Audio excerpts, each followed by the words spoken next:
Underpass Park is an important milestone in the transformation of the West Don Lands.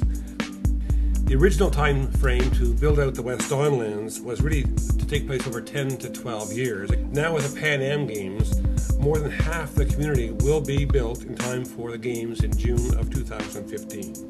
Underpass Park is scheduled to open in late spring of 2011, next year.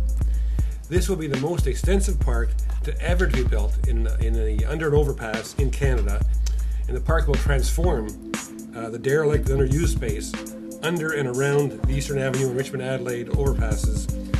The Underpass Park is one component of a very comprehensive public realm plan that we have for the entire West Don Lands neighborhood. That we've created a new street typology in conjunction with the city.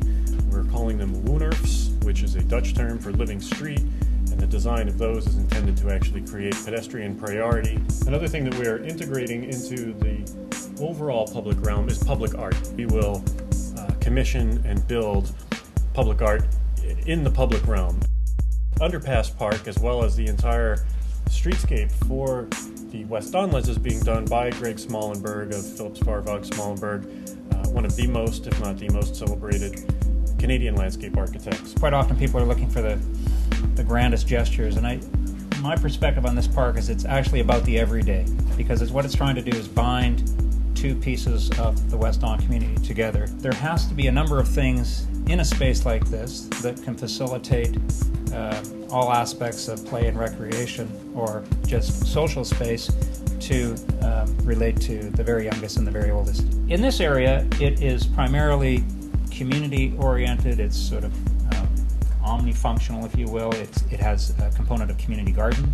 It has a component of community space that will allow people to really inhabit that zone in an informal way. In the central block, we're trying to take advantage, free for the taking weather protection. In this space, it's really intended to relate strongly to the TCHC development, which is a family-oriented development on these two pieces, and a seniors-oriented development on this piece further north.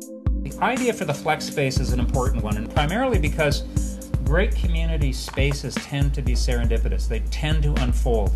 We know that the community is going to evolve. What we want to do is make sure that we have space, again, weather-protected space, under this structure that could provide potential for a farmer's market or a flea market or impromptu theater.